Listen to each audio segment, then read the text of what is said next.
Assalamualaikum warahmatullahi wabarakatuh. Selamat pagi kepada para juri dan selamat pagi kepada teman-teman semuanya. Kami tim Harvest Company dari Universitas Pertamina akan mempresentasikan terkait bisnis plan yang telah kami rancang.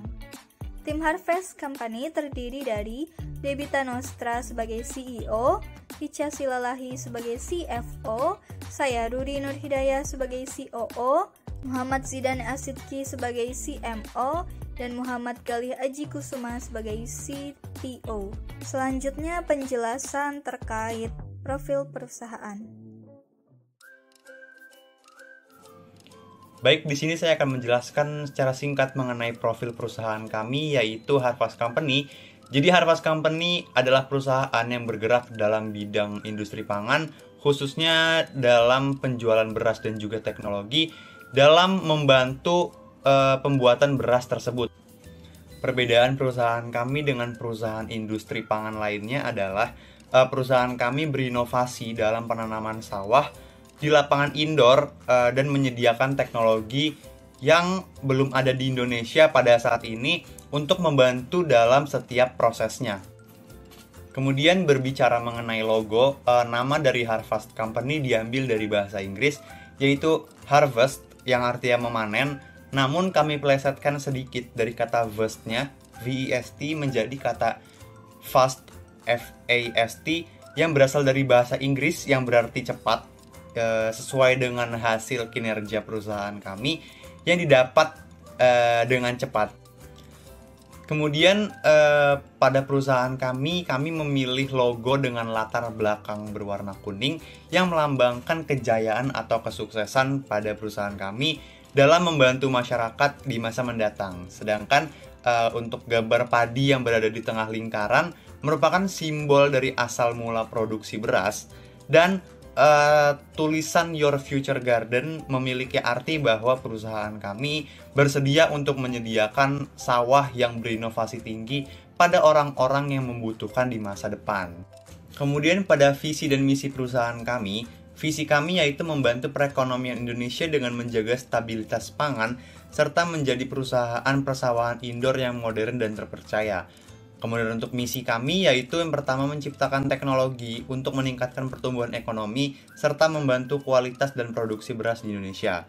Kedua, menciptakan inovasi pertanian dan menjual atau menyediakan beras bermutu tinggi, sehat, dan higienis untuk memenuhi kebutuhan pangan masyarakat Indonesia. Ketiga, mengembangkan sistem produksi yang modern, efektif, dan efisien. Terakhir, menjadi perusahaan dengan sistem manajemen terstruktur dan profesional yang mengembangkan sekaligus memasarkan produk-produk hasil pertanian untuk membantu mensejahterakan petani Indonesia. Selanjutnya ada problem terkait pertanian di Indonesia yang menjadi dasar ide perencanaan kami. Dari data grafik tersebut menunjukkan bahwa tidak stabilnya produksi beras di Indonesia pada tahun 2020 hingga 2022.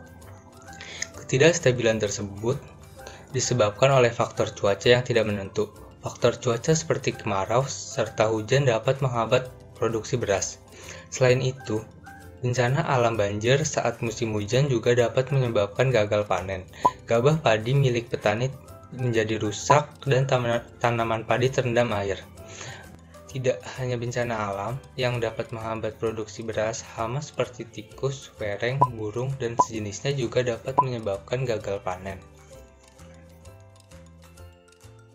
Berdasarkan masalah yang telah dipaparkan sebelumnya, maka solusi yang kami putuskan adalah menciptakan teknologi canggih untuk membantu waktu produksi tanpa menurunkan kualitas beras yang dihasilkan. Namun, apa saja teknologi yang kami ciptakan? Untuk mengetahui lebih lanjut, maka kita akan membahas produk dan jasa yang kami tawarkan terlebih dahulu. Selanjutnya adalah produk yang dihasilkan sawah indoor kami.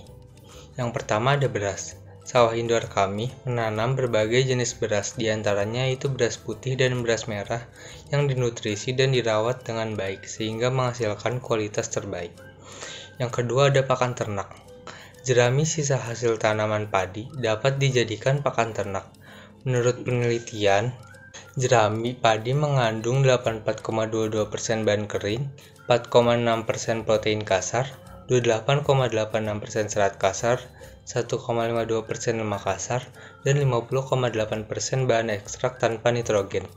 Kandungan inilah yang menjadikan jerami padi kurang baik untuk pakan ternak, sehingga harus melakukan proses fermentasi dengan menggunakan urea dan probiotik yang diperam selama 21 hari untuk memperbaiki nutrisi yang diperlukan untuk pakan ternak. Hasil dari fermentasi inilah dapat meningkatkan kadar protein dan daya cerna ternak sehingga bagus untuk pakan ternak. Baik, selanjutnya ada prototipe inovasi teknologi perusahaan kami yang bernama Harvest Harvester. Harvest Harvester merupakan teknologi 3-in-1 untuk menanam, menggiling, dan mencabut padi. Pada bagian depan terdapat mesin untuk mencabut padi. Padi tersebut nanti akan didistribusikan atau dialirkan ke tempat penyimpanan padi yang ada di samping alat penggiling padi, yang berada pada bagian tengah. Pada bagian tengah terdapat alat penggiling padi yang dapat dibongkar pasang. Dan pada bagian belakang terdapat alat penanam padi yang berjumlah 5 yang dapat menanam padi dengan cepat. Selanjutnya, perusahaan kami juga menyediakan jasa servis untuk memperbaiki produk Harvest Harvester yang rusak. Dan perusahaan kami juga menjual spare part dari Harvest Harvester tersebut. Selanjutnya adalah sawah indoor. Sawah indoor berarti proses penanaman sampai pemanenan berada di dalam ruangan. Sawah ini sangat diunggulkan dalam kecepatan produksi karena tidak bergantung pada cuaca dan minimnya gangguan hama. Untuk mengembangkan sawah ini digunakan teknologi seperti mesin pengontrol pH, mesin pemanas, mesin penggiling, mesin filtrasi, dan mesin pengemas, juga mesin pengontrol suhu dan kelembapan udara. Selain digunakan dalam perusahaan, kami juga menyediakan jasa untuk membangun sawah ini bagi siapa saja yang tertarik. Untuk membantu proses pertumbuhan padi, digunakan robot humanoid seperti berikut ini. Seperti yang tertera pada gambar, berikut prototipe robot humanoid yang akan kami rancang dengan perkiraan tinggi 451 mm dengan lebar 210,5 mm yang memiliki berbagai bagian serta fungsi di dalamnya seperti kamera HD yang berfungsi untuk mengambil gambar maupun merekam video secara jelas terkait proses pengembangannya. Lalu ada detektor ice yang berfungsi untuk mengamati sekaligus mendeteksi lahan maupun proses panen atau proses pengembangannya. Lalu ada pencahayaan atau penerangan LED, lalu ada penyaji informasi yang bisa disentuh layarnya dengan kualitas yang tinggi atau HD yang berfungsi untuk memberikan berbagai informasi di dalamnya seperti terkait pengukuran suhu, tingkat kelembaban tanah, maupun tingkat pencahayaan. Lalu ada multifunction pouch yang berfungsi sebagai tempat penyimpanan alat dan barang lainnya yang diperlukan seperti tempat penyimpanan pupuk, air, maupun keranjang pengumpulan padi. Lalu ada reacting charging socket yang berfungsi sebagai tempat isi daya ulang robot. Lalu ada ventilasi sebagai keluar masuk jalurnya udara supaya mencegah terjadinya kerusakan pada robot. Lalu ada obstacle sensing yang berfungsi sebagai pendeteksi berbagai hambatan ataupun objek di depannya. Selanjutnya kita berpindah pada value proposition. Value proposition adalah suatu nilai yang dijanjikan perusahaan untuk diberikan kepada pelanggan jika mereka membeli produknya. Value proposition ini dibagi menjadi dua. Ada value proposition for customer dan ada value proposition against competitors. Untuk customer, kami menjanjikan yang pertama, kualitas beras tinggi dan higienis. Yang kedua, beras mudah ditemukan di toko atau supermarket terdekat. Yang ketiga, alat yang dijual tahan lama dan mudah dibersihkan. Dan yang keempat adalah pengemasan premium. Dan yang kelima, pengemasan dilengkapi dengan informasi tanggal produksi dan kadaluarsa. Sementara itu, untuk competitors, yang pertama, harga beras yang dijual tidak jauh berbeda dengan harga pasar meskipun kualitas tinggi. Yang kedua, kecepatan produksi karena tidak bergantung dengan cuaca. Selanjutnya kita membahas mengenai key resources dan key partners. Key resources adalah sumber daya yang dibutuhkan perusahaan untuk melakukan aktivitas dan proses bisnis. Sumber daya ini memungkinkan perusahaan untuk menawarkan value proposition, menjangkau pasar, menjalin hubungan dengan pelanggan, dan memperoleh pendapatan. Key resources ini dibagi menjadi dua, ada physical dan ada human. Key resources physical berupa gedung, lampu, mesin penggiling, mesin filtrasi, robot, mesin pengontrol, suhu, pH udara, transportasi, dan alat-alat pabrik. Sedangkan key resources human berupa karyawan pabrik dan petani. Selanjutnya adalah key partners. Key partners adalah pihak-pihak yang diajak kerjasama dengan tujuan untuk menyokong dan mengoptimalkan alokasi sumber daya, mengurangi resiko dan ketidakpastian persaingan, serta meningkatkan kinerja. Key partners dari Harvest Company ada 4. Yang pertama adalah Fano Corporation, yang kedua adalah SPI, yang ketiga Bulog, dan yang keempat Fujitsu. Fano Corporation. Fano Corporation adalah industri pembuat robot terbesar di dunia yang masih beroperasi sampai saat ini. Kami memilih berkolaborasi dengan Fano Corporation karena mereka menyediakan produk dan layanan otomatisasi seperti robotika dan komputer dengan sistem kontrol numerik yang dibutuhkan oleh Harvest Company. SPI atau Serikat Petani Indonesia adalah sebuah organisasi dan wadah perjuangan para petani kecil dan buruh tani di Indonesia. Alasan kami bekerja sama dengan SPI adalah untuk bersama-sama menjadi wadah dalam memberdayakan masyarakat lapisan bawah dengan pemenuhan kebutuhan pangan masyarakat. Bulog merupakan perusahaan milik negara yang bergerak di bidang logistik pangan. Bulog berperan dalam menjaga harga dasar pembelian gabah, stabilisasi harga pokok beras, pengelolaan stok pangan, dan melaksanakan impor beras. Dengan peran Bulog ini akan sangat membantu Harvest Company dalam menganalisa harga dan pasar, serta membantu mencapai visi misi sesuai dengan aturan dan hukum yang berlaku di Indonesia. Fujitsu merupakan perusahaan Jepang yang menerapkan budidaya hidroponik dan pertanian di dalam ruangan atau gedung perkantoran yang dikontrol oleh sistem komputer. Dengan bekerja sama dengan Fujitsu akan membantu Harvest Company dalam menumbuhkan rasa percaya masyarakat terhadap produk yang kami jualkan dan membantu meringankan pekerjaan dalam sebuah kelompok sosial. Berikutnya kita membahas mengenai analisis SWOT Harvest Company. Yang pertama adalah strength atau kekuatan. Kekuatan yang dimiliki oleh Harvest Company yaitu memiliki inovasi mengembangkan pertanian di Indonesia dengan lahan indoor. Selain itu, produksi beras yang dihasilkan lebih cepat dan stabil karena dibantu oleh teknologi. Yang kedua adalah weakness atau kelemahan. Kelemahan yang dimiliki oleh Harvest Company yaitu harga yang tercapai dalam proses pembuatannya sekaligus variasi teknologinya tergolong tinggi. Harvest Company juga membutuhkan energi listrik yang besar karena banyak menggunakan teknologi dalam beroperasi. Yang ketiga adalah opportunity atau peluang. Peluang yang dimiliki oleh Harvest Company sangat besar dikarenakan belum ada inovasi yang menggarap ide pembuatan lahan sawah indoor di Indonesia beserta dengan teknologi yang dipasarkan. Harvest Company juga memproduksi beras lebih cepat dan stabil dibandingkan petani lainnya, sehingga beras dapat terjual dan tersebar di pasaran lebih awal. Yang keempat adalah threat atau ancaman. Ancaman yang dapat terjadi pada Harvest Company yaitu banyaknya pesaing sejenis pada hasil produksinya. Selain itu, banyaknya petani yang belum memahami mengenai teknologi dapat menjadi ancaman bagi Harvest Company karena menyebabkan penjualan alat tidak laku terjual. Kemudian kita berpindah pada pembahasan selanjutnya yaitu target market. Target market dari Harvest Company ada 3. Yang pertama adalah para petani. Harvest Company membantu petani Indonesia dalam memenuhi kebutuhan beras dengan mempercepat produksi padi menggunakan alat teknologi yang canggih. Harvest Company juga menjual teknologi pengembangan sawah indoor dan menyediakan jasa perbaikan untuk teknologi tersebut. Yang kedua adalah masyarakat. Produk yang dihasilkan oleh Harvest Company akan diperjualbelikan kepada masyarakat, sehingga kebutuhan beras masyarakat Indonesia dapat terpenuhi. Yang ketiga adalah para peternak. Hasil dari sisa produksi seperti sekam akan diperjualbelikan kepada para peternak untuk digunakan dan dimanfaatkan sesuai dengan kebutuhan mereka.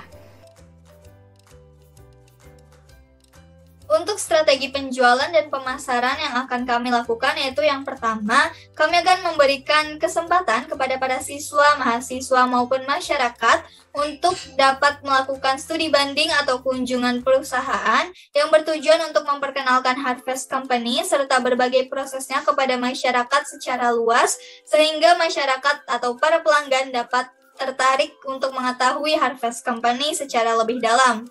Kemudian ada brosur, di mana para pegawai akan memberikan brosur kepada para pelanggan untuk dapat menarik minat dan perhatian mereka. Kemudian ada website dan media sosial.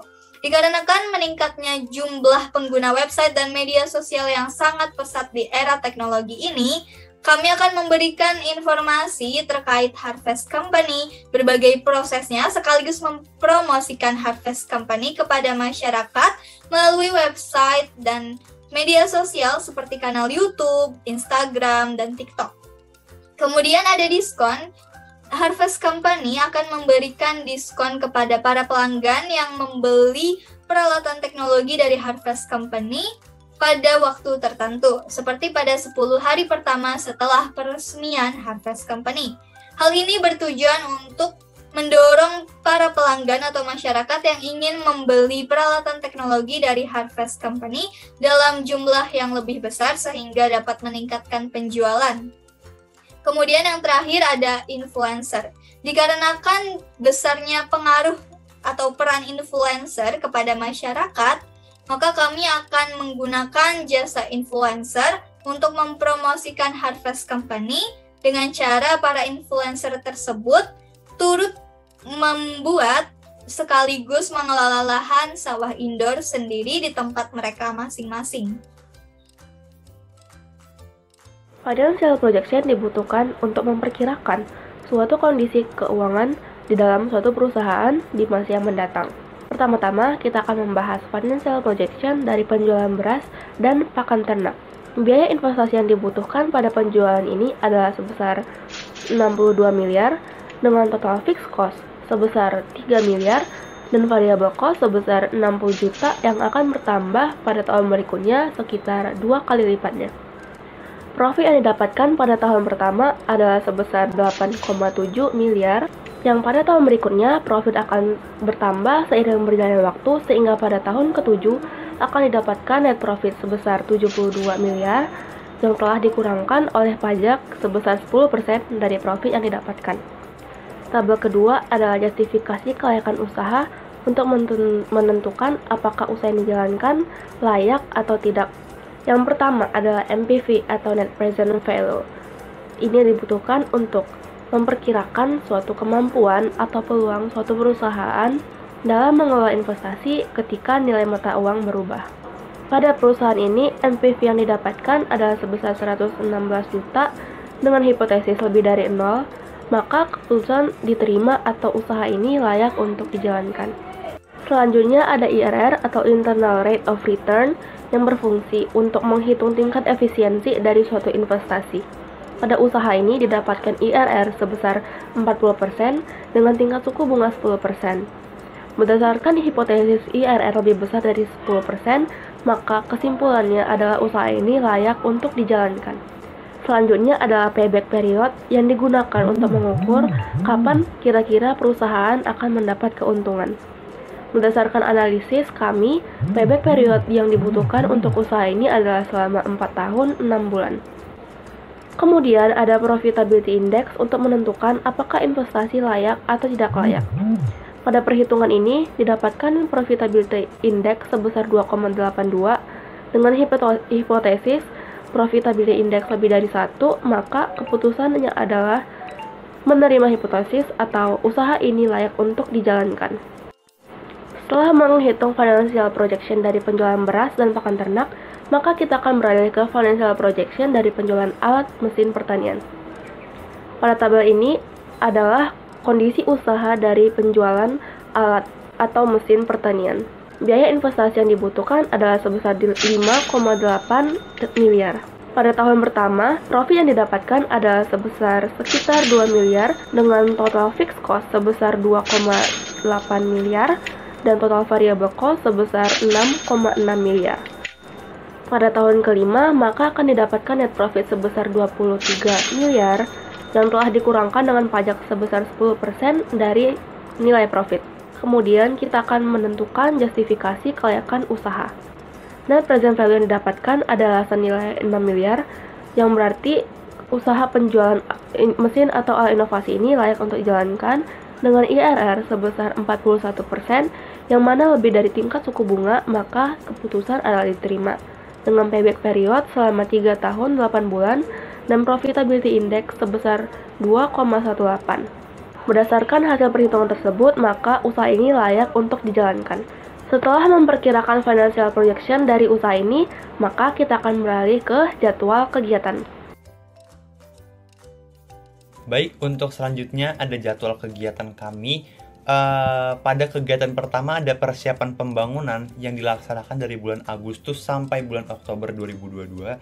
Yang kedua ada pencarian mitra kerja sebagai investor yang dilakukan dari bulan Oktober 2022 sampai Desember 2022. Kemudian proses pembangunan dilaksanakan dari bulan Oktober 2022 sampai dengan Juni 2023.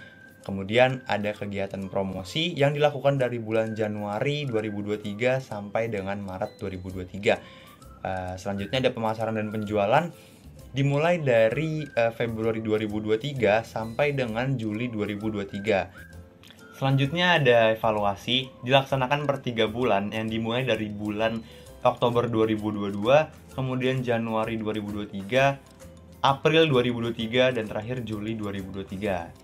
Lalu terakhir ada kegiatan laporan akhir yang dilaksanakan dari bulan Juni 2023 sampai dengan Juli 2023. Berikutnya ada konklusi atau kesimpulan dari pemaparan materi kami.